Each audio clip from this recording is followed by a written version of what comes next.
Yo guys, what's up? I'm watching a replay from the Warcraft 3 All-Star League Season 1 monthly Fly versus Starbuck on Echo Isles from 15th of April. I clicked this because I saw this on the Warcraft 3 art channel and this is an incredible matchup. Starbuck is one of the youngest stars of the Warcraft 3 scene, a relatively new pro gamer. Of course, the esports scene isn't as big as it was before, but it's still respectable and challenging. And Starbuck is a of origin undead player that went practically fully random in competitions, picking his race per matchup that he's facing. He typically picks human against orc and will play other matchups in other games. Very recently, Starbuck actually beat Happy 2-1 in a Dust League competition for a first prize of $500. Now, I'm not sure who won that tournament, but somewhere in the group stage he beat Happy 2-1, which is under any circumstances an insane accomplishment. He played random the entire series. He randomed into Undead in the first game, tried Lich first, and lost to Happy's, I believe, Death Knight first, because Happy doesn't know what hero to go because he's against random, so he doesn't know what matchup he's in, so he can't go Lich first, right? And then the Undead Mirror, Happy won, but then Starbuck would end up winning the Night Elf versus Undead, which is insane. That's a very difficult matchup. And then he won the final game as well, and I don't remember with which matchup it was, whether it was Orc or with Human. I believe it was with Human, but that's just an insane accomplishment. So here you've got Starbuck. I've gassed him up enough, and he's against Fly100, who is the best Chinese Orc player ever, and top 3 Orc world of all time, I would say. So very cool matchup here between these two players. It's going to be on Echo Isles, and Starbuck will be electing to go with the Paladin opener. Now, if you look at the overlay, it's a really nice overlay, but it doesn't support player flipping yet. So it really is the yellow human player on the left, that's Starbuck, and it's Fly go 100% on the right side in the blue orc. But the overlay doesn't support swapping, even though I think it'd be a pretty easy programming fix. But anyway, free app, no bitching. And so you'll have to deal with the fact that they are in fact inverted. But let's focus on the game. Paladin Rifle is a really cool strategy that I think a lot of people find enjoyable to play. It banks on the fact that you've got sturdy ranged rifleman units, sturdy damage, pretty good health. I think they have 505 health, which definitely puts them over headhunters and archers. And the Paladin can support them further with Holy Lights. And then as Paladin gets level 2 and 3, he starts picking up Devotion Aura, which gives 2 armor per level roughly. And that makes them even more survivable. So you've got this Pala rifle build. Second hero tends to be Blood Mage to steal away the mana of the opponents and then give it to the Paladin so that the healing can continue. So anything that's not Paladin can be healed by Holy Light. Therefore, you think just focus Paladin, right? And that's exactly what Fly100% is doing here. He's getting damage on the Paladin. This strategy, this rifle build, typically doesn't like going for Arcane Sanctum to get priests, because absent the Archmage, there's no Brilliance Aura, priests tend to run out of mana. So it's not really like as high of an impact play. So usually this build is kind of good and easy to do in a way, but it also has its big downside that when Paladin drops low, it's not so easy to get him back up again. Now, while the blade is following the Paladin, the rifles are fighting grunts, unit versus unit, and a grunt got ensnared from the camp. So Starbuck managed to secure a Ogre Warrior level 3 kill, and with it he's able to go to level 2, and that actually helped him with a bit of bonus stats against the Blade Master. Nice timely Holy Light there to save it from the blade. He's going to be able to save this rifle too, I'm sure, as there's no critical strike. There's the Holy Light, and saved once again. Very clutch. Very, very clutch play. Blood Mage even now is on the way. There's a Tauren Chieftain and a Spirit Lodge. So Starbuck, because he's played random at such high level for the last 4 years, and he's just really talented and skilled, he's actually quite aware of how to play against Pala Rifle, to the point that I, as a 6-time world champion, washed up superstar player, I had my own ways to play against Pala Rifle, but Starbuck, with a new view on the game and a new brain to think about it, and with the perspective of playing random and playing the Pala Rifle build himself, when he plays Orc against human, he actually said it's good to go double Bestiary with Blade TC or Farseer TC, whatever your opening hero is, TC second, and then double Bestiary, Raiders, and Kodos. Which is very different than how I play against it, and apparently different from how Fly Go plays it against it as well, as he's gone for the Shamans. Now, Shamans are pretty sweet, because you can put on a Lightning Shield on the Tarn Chieftain, do a War Stamp in the middle of Rifleman, and then do a lot of damage that way. It's just that Starbuck himself does not believe in that philosophy as an Orc player, because he sees casters as a losing proposition against Pala Rifle, since Blood Mage controls mana output a lot, and Shamans don't square off that well against Pala Rifle, because Shamans don't do good damage against Rifles in a direct combat, nor against Rifles for that matter, and Rifles murder Shamans.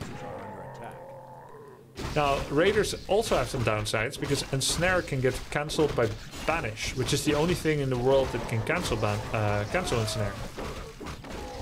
So once Blood Mage gets level 2, Ensnare isn't as good as it was before. So it's not that Raiders don't have weaknesses, but yeah. So it's just two different styles. I think both are possible. I've also tried Mass Grunts and a couple of Walkers. You don't have to control from Purge, you don't have Banish removal with Purge. Or the root, right, that it offers on rifles. But you do get damage spread with Spirit Link, which is pretty sweet. So we've got one attack upgrade for Starbuck right now, and he's very aggressively posturing in front of Fly's base. He's able to take his Blood Mage level 2 here. He's taken away some creep camps. Creeps in Warcraft 3 is a zero-sum game, because you can't resummon any of the camps. So if you take away some of the camps, those are yours. They can never creep it anymore. Is it going to be War Stomp? Yes, War Stomp and not Shockwave. There's the Roar upgrade as well. The damage output now is huge. It's going to do another War Stomp, hitting 3 rifles. I see a Grunt dying. I see a Berserker dying. I don't think a single Rifleman has died yet. And now nice focus fire on that Shaman, pulling the Shaman away. And the TC has been completely drained. He's bereft of mana presently. But he's still a very strong unit that is now having some Lightning Shield on him. And that is going to do spread damage on Militia and Rifles. The first half of this battle, 100% went to Starbuck. But now Rifles are starting to drop low. And I think Catastrophe is just a second away. One rifle goes down. Priest goes down. More Rifles getting corralled into the corner. And that is a really good second half for Fly. Although it looked like he was getting smashed, he was persistent. He's known as someone that never gives up in fights. Fly sometimes goes too far in staying in battles. But I think he has more perseverance than any Orc in the world at continuing fights. And with his micro and decision making and insight, he often ends up winning fights that it feels like he has no business winning. In this fight, he lost so many units before killing any at all. But through sheer force of will and persistence, look at this! Blade, 27 HP running away.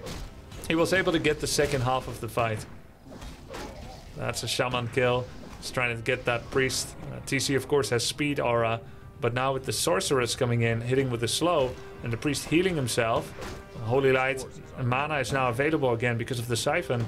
Looks like this fight is ongoing. Never-ending fight. Slowed Grunt going down. It's 2 attack upgrades on Rifles, so they really put out a lot of damage.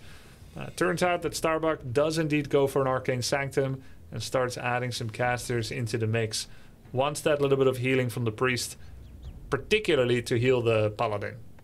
If you don't get Priest, then Paladin can only be healed by just regeneration and time.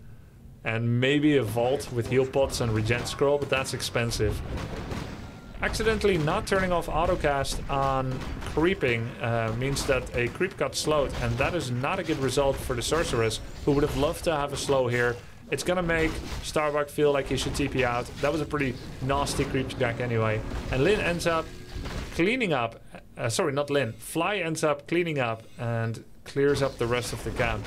Oh, now I wonder if I said Lyn at all any time earlier, or if this was the first time. So he steals the camp and gets a Pendant of Energy. Oh, my dude, that's so good. You know, first time, okay. Pendant of Energy is so sick on Pala Blood Mage, because you can put the Pendant of Energy on Blood Mage, who now has a large mana pool. Then you siphon to the Paladin, who has a small mana pool. You give him lots of mana from the enlarged mana pool. And then you give the Pendant of Energy to the Paladin, who now has a full mana pool and then suddenly has a full large mana pool. So you're basically doing alchemy of the 1600s. You're creating gold out of nothing. By passing over the pendant all the time. It's so abusable, it's so exploitable. There's a siphon on the Blade Master. He's gonna Windwalk and pick up a heal scroll. So both players have one heal scroll now.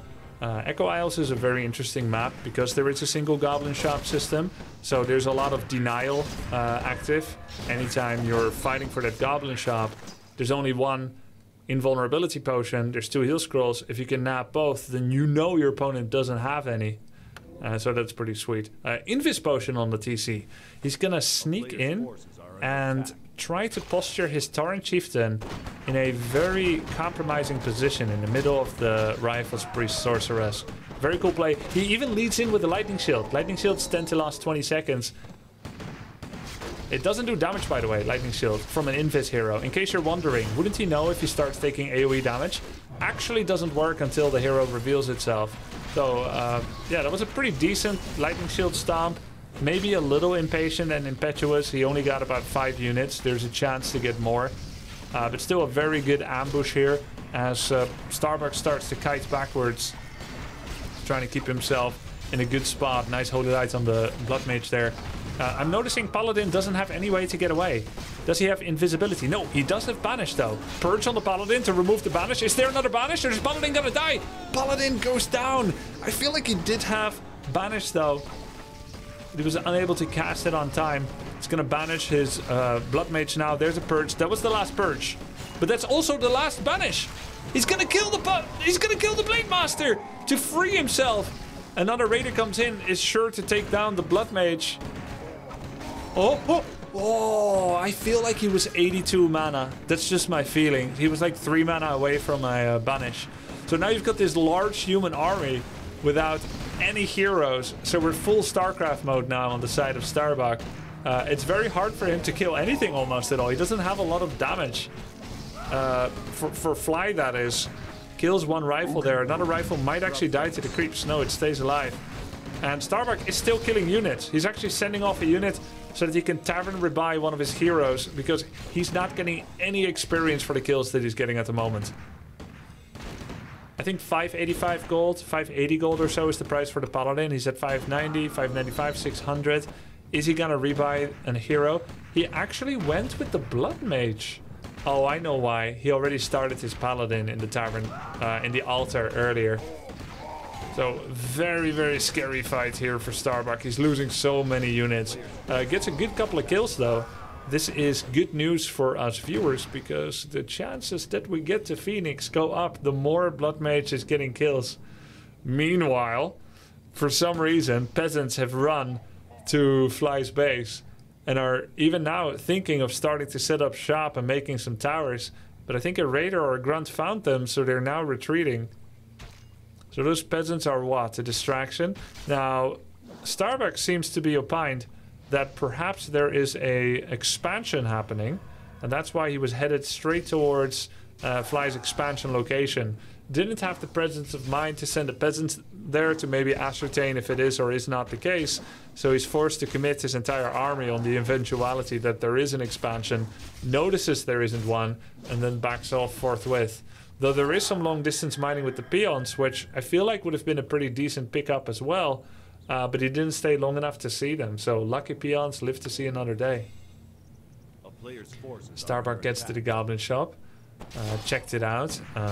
Must be considering at least getting invulnerability potion, no? Didn't see him pick it up. Perhaps that's indeed what he wanted, but saw that it wasn't available. Or maybe he decided not to get anything and just start making his army bigger.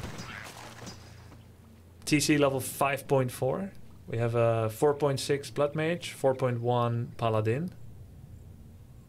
An army of Grunt, Shamans, and Raiders with 0 War Mill upgrades. There's the heal scroll. He sells Gloves of Haste on the Blood Mage. Makes sense. He's going to be channeling Siphon for most of the fight.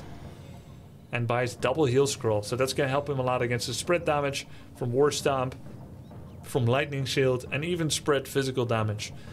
Now there are still a couple of creeps on the map, notably a couple of small green ones on Fly's side, and he can use them to get level 4.5 Blade Master.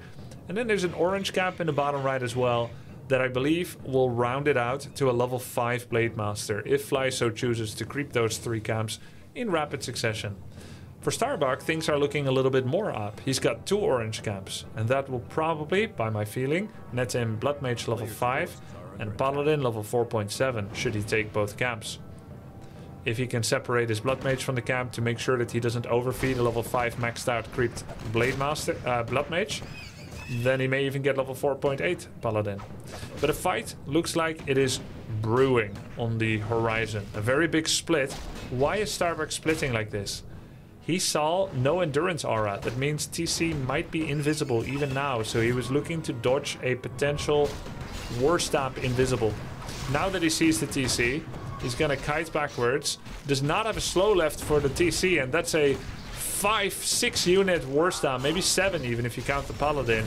Huge War Stomp. Casters are running away for their miserable lives. There's another War Stomp on 8 units together with the Paladin. That's so sick. So much damage with the Lightning Shield. TC has Mana Pot. He drinks the Mana Pot. Could do another War Stomp. Bam! There we go. 6 units and a Paladin. Meanwhile, Grunt's Raiders are getting free hits in. Blade Master is dropping relatively low. Not the main target you usually want to go for in my mind. But perhaps Starbuck has a better idea and knows that Blade Master is the main DPS after the War Stomps have happened. And that the Blade Master is the one that should be focused. Oh my god! Oh, the Purge! The Banish! The Paladin! He banishes the Paladin again, so he's able to get away from the Blade Master. It's Purge after Purge after Purge to remove the Banish, but there's another Banish every time. Paladin running away is 42 HP. Fly's army is getting absolutely smacked while he's completely tunnel visioning on the Paladin. So many units are going down now, but it is not a one-sided affair. Many human units have also perished. Nice body blocks by the rifle and the militia. A very sick engagement here. Fly does have a lot of resources behind this. Meanwhile, TC has leveled up to level 6. And Fly actually decided not to skill up the endurance upgrade, not to skill up reincarnation. So if TC were to die, there is no reincarnation. Now he might be playing under the supposition that his opponent assumes level 6 is going to include reincarnation, and therefore won't even try to focus the TC, who admittedly isn't the best focused target regardless. But if you are very aware, if you have good... Thank you so much, Romy. I believe it's 9 months. 90, sorry. Thank you very much. If you're very aware... Oh no, he's gonna steal the level 5. Oh, and the item too. Ring of Protection +5 or something. Yep. Whoa, that's such a tanky blade. So much effective health extra. Anyway, as I was saying, you can detect how fast TC is, the fact that he has endurance level 3. You can also click and see the aura level 3, so then you would know no reincarnation. But again, TC is not the one you want to focus fire. Meanwhile, Fly is now making an expansion. He's got a lot of over resources. So it looks like Fly is dealing with this strategy really well, just through sheer fighting. Oh, he body blocked the Blade. Blade has the invulnerability potion, but he can definitely keep him in here with him. Wait, what is that? What's that item? Mana Pot!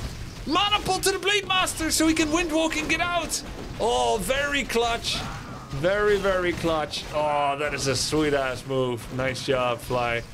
You know, sometimes you cannot reach across the chasm of a diagonal body block where the rifle and the barracks are positioned, but you do have range to put it on the ground.